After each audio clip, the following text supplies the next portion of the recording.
इसकी जरूरत क्या है? यही सवाल मैं आपसे पूछूंगा जो निधि जी से पूछा था मैंने आपसे। भूपेंद्र जी, इसको मैं बिल्कुल, क्योंकि मेरा काम राजनीतिक विश्लेषण करना है, I am a political analyst, तो मैं इसका सही आपको शायद और अच्छा जवाब दे पाऊं, पिन पॉइंट। इसको कुछ लोग ये भी कहते हैं, अखिलेश जी के एक बयान से जोड़ता हूँ, सारी बातें आपको समझ में शायद आ पाए या आपके दर्शकों को मैं समझा पाऊं। उन्होंने कहा था हिंदुओं का मंदिर बनाने में क्या कहीं भी एक पत्थर रख दो, लाल झंडा लगा तो मंदिर बन गया। अभी आपको मैंने बताया था कि मैं माता वैष्णो देवी गया था, बिल्कुल बहुत गंभीर चिंतन किया मैंने। तो जब माता रानी के मंदिर में गया, मैं लौट रहा था ट्रेन में, तो मैं ट्रेन में किसी से बात नहीं करता, मैं चिंतन करता हूँ, भारत को समझने की कोशिश करता हूँ। तो मेरे मन में था कि इतने छोटे मंदिर मठ गली गली पर क्यों बने भारत में, क्योंकि इसी से उज्जैन महाकाल के प्रश्न का उत्तर जुड़ा है। हमारे लिए ये कहा जाता है ना कि हिंदू इतने मंदिर बना लेते हैं कि मैनेज नहीं कर पाते हैं। मस्जिदें तो देखो कितनी अच्छी बनी, चर्च तो कितने अच्छे, हम तो छोटे छोटे बनाते हैं। तो इसका उत्तर मेरे मन में निकला और मुझे लगा था कि जब कभी ऐसा चर्चा आएगी तो उसका मैं उत्तर दे पाऊंगा आपको, क्योंकि 1000 ईस्वी के पहले क्या आप बताइए भारत के कोई मंदिर जो इतने छोटे छोटे बने हो। जब विदेशी आक्रांता यहाँ आए और उन्होंने अपनी पूरी राजनीतिक शक्ति भारत की संस्कृति, भारत के धर्म को नष्ट करने में लगा दी, तब भारत के लोगों ने राजसत्ता के बगैर अपने धर्म और संस्कृति को बचाए रखने के लिए उन्होंने छोटे छोटे मंदिर जो गली में, जो घरों के अंदर बनाना शुरू किया। और इस तरह से जो छोटे छोटे मंदिरों की कॉन्सेप्ट भारतीय धर्म में, हिंदू धर्म में आई, और हम उन आक्रांताओं से अपने संस्कृति, अपने धर्म को पूर्णतः न सही लेकिन लगभग अक्षुण हम रख पाए। पूरी तरह तो रख पाते तो पाकिस्तान और बांग्लादेश न बनता, क्योंकि 1000 ईस्वी के पहले का कोई मंदिर बताइए जो भव्य ना हो। तो इसका मतलब है कि जब राजसत्ताएं धर्म का समर्थन करती हैं तब धर्म में भव्यता आती है। मोदी जी ने इतिहास गढ़ा 1000 साल बाद, जब राजसत्ता का समर्थन धर्म को पुनः मिलना शुरू हो गया है तो धर्म की भव्यता आपको सामने दिखाई दे रही है। यहां पर ही रुद्र सागर जो झील है, इसमें आज मैंने अभी पढ़ा, सुना, देखा कि इसके पास से निकल जाने पे बदबू आती थी, जलकुंभियां थी। तो हमारे धर्म को हमारी राजसत्ताओं ने कमजोर करने का पिछले 75 सालों में या 60 सालों, 65 सालों में एक गंभीर प्रयास किया हिंदू धर्म को और हिंदू संस्कृति का क्षरण करने के लिए। इसीलिए मैं भारतीय सरकार को और मोदी जी को बार बार बधाई देता हूं कि जब राजसत्ताएं धर्म का समर्थन करती हैं तो धर्म की ध्वजा अपने आप हजारों गुना बड़ी हो जाती है। पिछले 1000 साल में ऐसे में तो सवाल ये भी उठता है ना कि कुछ लोग ये कहेंगे कि ये राष्ट्र तो सेकुलर है, यहाँ पर सेकुलरिज्म के तहत ये राजसत्ता, राज का धर्म में क्या काम, ऐसा कहते हैं लोग, कुछ कहते हैं, सवाल उठाते हैं। देखिए भूपेंद्र जी, मैं अपना एक वीडियो भी भेज दूंगा, आप देखिएगा, मैंने सेकुलरिज्म को बहुत अच्छी तरह एक्सप्लेन किया है। पंथ निरपेक्षता का मतलब पंथ विहीन देश नहीं है भारत। पंथ निरपेक्षता का मतलब पंथ विहीन भारत नहीं। पंथ निरपेक्षता का मतलब है सरकार जब नीतियों का निर्माण करेगी तो एक चश्मे से देखेगी, एक ऐनक से देखेगी, हिंदू, मुस्लिम, सिख, ईसाई, जैन, बौद्ध, पारसी, यहूदी, सबके लिए नीतियां एक बनेंगी, नीतियां एक बनेंगी। पंथ निरपेक्षता का मतलब भारत पंथ विहीन कैसे हो जाएगा? धर्म से, भारत से अगर आप धर्म निकाल लेंगे तो भारत खत्म हो जाएगा। भारत से आप मंदिर निकाल लीजिए, भारत खत्म हो गया ना, कमजोर हो गया ना। 1000 साल पहले भारत से मंदिर छीन लिए गए थे, मंदिरों की भव्यता छीन ली गई थी। भारत कहाँ रह गया?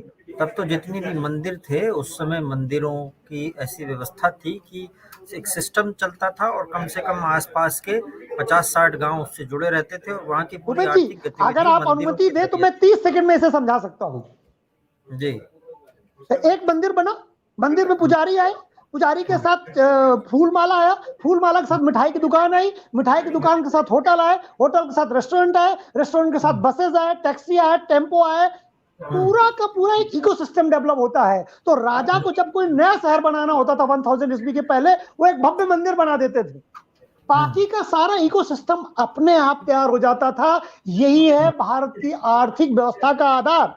वैष्णो देवी माता से आप निकाल लीजिए, वो जम्मू से निकाल लीजिए वैष्णो देवी माता को, अब जम्मू की इकोनॉमी टूट जाएगी, श्रीनगर की इकोनॉमी, जम्मू कश्मीर की इकोनॉमी खत्म हो जाएगी अगर माता वैष्णो जी के देवी को हटा दीजिए वहां से। आप जाइए मेहंदीपुर बालाजी जाइए। पंडित सक्रानंद बलोदी जी, आपकी आवाज आई क्या?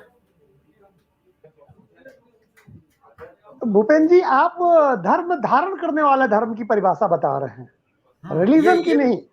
ये इसी से रिलेटेड है। नहीं,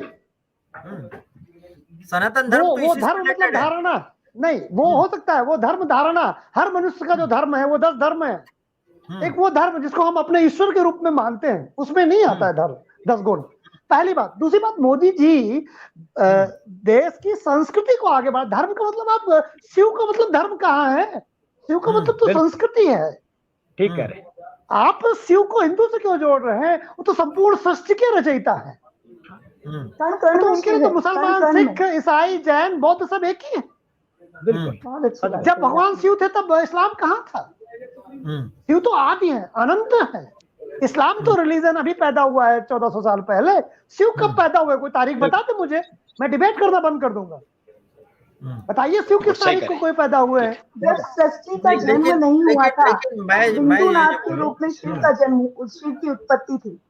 मैं यही कहता हूँ, कोई तारीख नहीं बता सकता है। मोदी जी का विशेष जो लगाव है वो शिव के प्रति, और उनके ये जो उद्धार, इसको उद्धारी कहा जाएगा, क्योंकि रिनोवेशन एक जमाने में अहिल्याबाई होलकर जी ने काशी विश्वनाथ के परिसर का उद्धार किया से मतलब वो बनाया। अच्छा ये बताइए, पंथ निरपेक्षता का मतलब? इस समय हम देखें तो मोदी जी इस समय देखें तो मोदी जी अब शिव के जितने भी स्थान हैं उन सभी स्थानों का मेकओवर करने में लगे हुए हैं। तो नहीं, आपको क्या लगता है, पंथ निरपेक्ष राष्ट्र तो नालियां बजाएं, सब गंदा बना रहे, तालाब में पानी भरा रहे, ये पंथ निरपेक्षता है? हम अपने धार्मिक स्थानों का रेनोवेशन भी ना करें, साफ सफाई भी ना करें, उनको मेंटेन ना करें, ये पंथ निरपेक्षता कहां से होगी भाई? मैंने फिर पहले भी कहा था, पंथ निरपेक्षता का मतलब पंथ विहीन भारत नहीं भाई। और दूसरा, भारत का जो धर्म है, आप क्या लगता है जो यहाँ काम हुआ है ये केवल आर्थिक विकास, वो धर्म के विकास के लिए? यहाँ से हजारों लोगों को रोजगार मिलेगा। रिलीजियस टूरिज्म जो है, धार्मिक पर्यटन ही है जो लोगों को सस्ता रोजगार देता है, तो रोजगार मिलता है और कोई लागत नहीं लगानी पड़ती है। आप इसको केवल धर्म से कैसे जोड़ सकते हैं? ये रिलीजियस टूरिज्म है। इकोनॉमी भी है, इकोनॉमी के जड़ में ये है। देखिए आप भूपेंद्र जी, आप बताइए कि भारत तब मजबूत हुआ, मेरा सर्वे आप कहोगे तो मैं बता दूंगा, जब भारत में मंदिर मजबूत हुए तब भारत अर्थव्यवस्था में मजबूत हुआ। जब भारत में मंदिरों पर हमले हुए तब तक उसमें से 99% टाइम हम कमजोर रहे। तो भारत में मंदिर के बगैर भारत की इकोनॉमी मजबूत हो ही नहीं सकती। मंदिर स्ट्रांग होंगे तो भारत की इकोनॉमी स्ट्रांग होगी। आप चाहते एक दिन एक पूरी डिबेट इस पे कर सकते हैं। भारत में देखिए मंदिर क्या करते थे, मंदिर तो व्यापार के लिए पैसा देते थे। आज भी कई बार भारत का जो साउथ इंडिया का मंदिर है, कौन सा है, जिन्होंने कहा था कि भारत सरकार को सोने के निधि जी और पंडित सकलानंद बलोदी जी हैं, वो दोनों एस्ट्रोलॉजी में बड़े उस्ताद हैं, दोनों की दोनों। मैं बहुत जल्दी दर्शन करूंगा आपसे नंबर लेकर। अक्सर लोगों को सलाह देते रहते हैं कि प्रस्था की ऐसा क्यों किया जा रहा है, प्रधानमंत्री होते हुए वो क्यों कर रहे हैं? जो पंथ निरपेक्ष हो कहते हैं पैसा वेस्ट हो रहा है, इसके लिए हॉस्पिटल बनवा देते। बहुत लोग अभी आ जाएंगे कहने के लिए भी, ऐसा कहते हैं लोग। ठीक। मेरे कानपुर में एक पकड़े गए थे जैन साहब, पैसा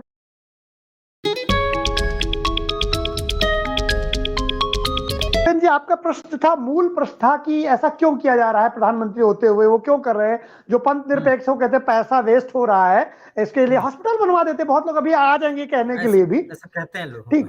मेरे कानपुर में एक पकड़े गए थे जैन साहब, पैसा उनके घर में 250 करोड़ निकला था, 350 करोड़ में वो बन गया। एक घर के टैक्स के पैसे चोरी करने में बन जा रहा है मंदिर, पहला। दूसरा, जो मंदिरों का निर्माण हुआ है वो हमारे दान के पैसे से हो रहा है भाई। वो कोई हम भारत सरकार से भीख मांग रहे हैं क्या पैसे के लिए? ये तो भारत सरकार की नीयत है कि उसने अलाउ कर दिया, उसके पास विल पावर, उसके पास शक्ति है, वो मैनेज कर रही है। धन तो हमारे चढ़ावे का लग रहा है ना। दूसरा प्रश्न। तीसरा, जब 70 साल से हज सब्सिडी दी जा रही थी तब भारत पंथ निरपेक्ष नहीं था क्या? तब हज के लिए पैसा भारत सरकार हमारे चढ़ावे का पैसा हज सब्सिडी में खर्च कर रही थी, तब भारत पंथ निरपेक्ष था। हमारा तो हज से कोई भाई लगाव नहीं है। हम जो टैक्स दे रहे हैं उससे पैसा हज के लिए क्यों दिया जा रहा था? तब जो पंथ निरपेक्ष लोग थे वो क्यों नहीं बोले थे? 70 साल से दिया जा रहा है ना हज सब्सिडी, उस हिस्से का कुछ हिस्सा इन मंदिरों पे लग जाएगा तो क्या बुरा है? क्या हज सब्सिडी दी नहीं गई है? जब भारत पंथ निरपेक्ष था तो हज सब्सिडी क्यों थी? पूछना चाहिए ना पंथ निरपेक्ष लोगों को। इस ये देश जो की मेजोरिटी के लिए हाँ, साहब, इस देश मंदिर की जो है, बड़े मेजोरिटी के बड़े लिए मंदिर हैं, बड़े बड़े मंदिर हैं, वो उसमें से अधिकांश मंदिर, बहुत सारे मंदिर, मुझे मेरे ख्याल से सारे मंदिर वहाँ के जो जिलाधिकारी होते हैं, डीएम होते हैं, उनके अंतर्गत आते हैं। तो आप समझिए हमारे चढ़ावे के पैसे में 20% मिलता है, 50 का आय, 50 करोड़ से ज्यादा की आय होती है, 20% पैसा, और वो 20% पैसा हाँ, मंदिर सरकार प्रबंधन के के पास होता है, 80% सरकार रख लेती है, सरकार के पास होता है, और सरकार 80% उसमें से सरकार फिर 80% सरकार रख करके सैलरी हाथ सब्सिडी देती है। हाँ 80% नहीं, पैसा हज रख सब्सिडी के तो खत्म हो गई है, आज खत्म हो गई। भूपेन जी ये बताइए 75 सालों में 70 साल चली कि नहीं? 60-70 साल चली। दर्शकों के कमेंट लेते हैं, उसके बाद फिर मैं दोबारा आता हूँ एक बार, है ना। उन्होंने धार्मिक विद्वानों ने, एस्ट्रोलॉजर्स ने जो को भी बात शो कही है, स्टॉपर बना देते हैं आपके साथ में, वो देखा है ना आपने, दो लोग साथ चलते हैं। जी जी, तो मैं सिर्फ उसका साइंटिफिक जवाब दे देता हूँ। हमारे दोनों विद्वानों ने उसे धार्मिक रूप कही है। महाकाल जी जी, महाकाल लोक और धर्म की बात जो कह रहे हैं, देखिए जैसे जो लोग हिंदू नहीं है वो हमारी बात क्यों माने, उसका उत्तर मैं आपको दे रहा हूँ कि आपका प्रश्न ये था कि जिनकी आस्था हिंदू धर्म पर नहीं है, भगवान शिव की इस बात को क्यों माने हो, गंगा वाली बात को कैसे माने। देखिए भागीरथी को माना गया साइंस में इंजीनियर। आप गंगा के उद्गम से लेके और नीचे तक आप देखिए, आपको लगेगा कि एक इंजीनियर, हमने देखा है ना, एक इंजीनियर ने प्लान्ड तरीके से बनाया है गंगा के वेग को, गंगा के प्रवाह को, पहाड़ों के दर्रों को कैसे उपयोग किया गया है। तो आप इसे न माने कि भगवान शिव ने या भागीरथ ने बनाया है, तो भी एक भागीरथ प्रयास, एक व्यक्ति ने भी अगर बनाया है, तो गंगा को हिमालय से नीचे उतारा गया है, ये मनुष्य निर्मित प्रयास है जिसमें ईश्वर की अनुकंपा है। अब ईश्वर की अनुकंपा अगर आप नहीं मानते हैं तो भागीरथ को एक इंजीनियर मान लीजिए, साइंटिस्ट मान लीजिए, तो भी आपको उसे स्वीकार करना होगा, पहला। दूसरा, जो आप बेलपत्र की बात करते हैं शिवलिंग में चढ़ाने के लिए, दूध चढ़ाने के लिए, आप देखिए जितने हमारे पुराने ज्योतिर्लिंग है, धर्म का मैं बहुत नहीं, भूपेंद्र भाई मैं धर्म का बहुत बड़ा ज्ञाता नहीं, वो मेरा क्षेत्र नहीं है, लेकिन मेरा जो थोड़ा साइंटिफिक अप्रोच बताता हूं, जितने भी हमारे शिवलिंग हैं ये रेडिएशन सेंटर, ऊर्जा के केंद्र हैं, हम यहाँ से ऊर्जा लेने जाते हैं, तो हम बेलपत्र के द्वारा उस ऊर्जा को यूनिवर्स में उससे ज्यादा न फैल जाए, उसको हम नियंत्रित करते हैं बेलपत्र के द्वारा, इसलिए बेलपत्र दूध चढ़ाते हैं। इसीलिए शिवलिंग में चढ़ा दूध पिया नहीं जाता है, क्योंकि वो रेडिएटेड होता है, स्वास्थ्य के लिए नुकसानदायक होगा, इसलिए शिवलिंग में चढ़ा दूध नहीं पिया जाता है। तो ये साइंस है, इससे साइंस। महाकाल अब आते हैं महाकाल लोक में, साइंस है, ज्योतिष ही साइंस है। अब आते हैं महाकाल लोक में, देखिए आप समझिए, समझ गया मैं, देखिए महाकाल लोक धीरे समझ रहे हैं इस चीज को कि साइंस है। अब अच्छा भूपेन भैया बताइए, कोरोना काल के पहले कोई मानता था कि ऐसा वायरस होगा? लोग कहते थे हमारे घर में पहले से ना बाहर से घूम गया तो नहाओ, अंदर न घुसो, पैर बाहर धुलो, कपड़े बाहर रख दो, फिर नहा के अंदर आओ। लोग कहते थे पंडितों का अच्छा है, नचना नचाते रहते हैं। अब कोरोना काल में किया ना सबने, पंडितों की बात माननी पड़ी ना सबको, तब तो पंडित जी को बहुत करिया जाता था। कहीं नहीं लगाना, ये हमारे जो मेरी नानी थी, अब कोरोना काल में सबने किया ना, हाथ धुलवाती थी, हाथ धोए बिना रसोई में नहीं जाएगी, हाथ धोए बिना खाने के हाथ नहीं लगाएगी। हम सभी ये बोल रहे हैं, कह रहे हैं कलयुग आ गया है, अभी कलयुग की शुरुआत है, कलयुग ये कल प्रथम चरण है, 4,32,000 वर्ष की आयु कलयुग की। भूपेन जी अभी 2-3 दिन पहले एक रिसर्च आई है, एक रिसर्च आई कि पूरी दुनिया में एशिया के लोग, यानी भारत का जो है, भारत का सबसे ज्यादा इम्यूनिटी हमारे पास है। ये रिसर्च है 1 हफ्ते पहले की। एक रिसर्च और आई है, मैं आपको बताता हूँ, मैं पढ़ रहा था, मैं हैरान हो गया वो रिसर्च। ये रिसर्च कि भारत वाले जो खाते हैं वो दी बेस्ट खाते हैं, सुबह से लेकर रात तक। चलिए और आपको बता दें, इसी रिसर्च में मैं एक बात, बाजरा, ज्वार, फलाना ढिकाना सब। जी भूपेन जी, मैं इसको आपके बात को आगे बढ़ा दूं, हम मेडिसिन खाते हैं, हम मेडिसिन खाते हैं, लौकी मेडिसिन, करेला मेडिसिन, कद्दू मेडिसिन, जितने भी मसाला डालते हैं मेडिसिन।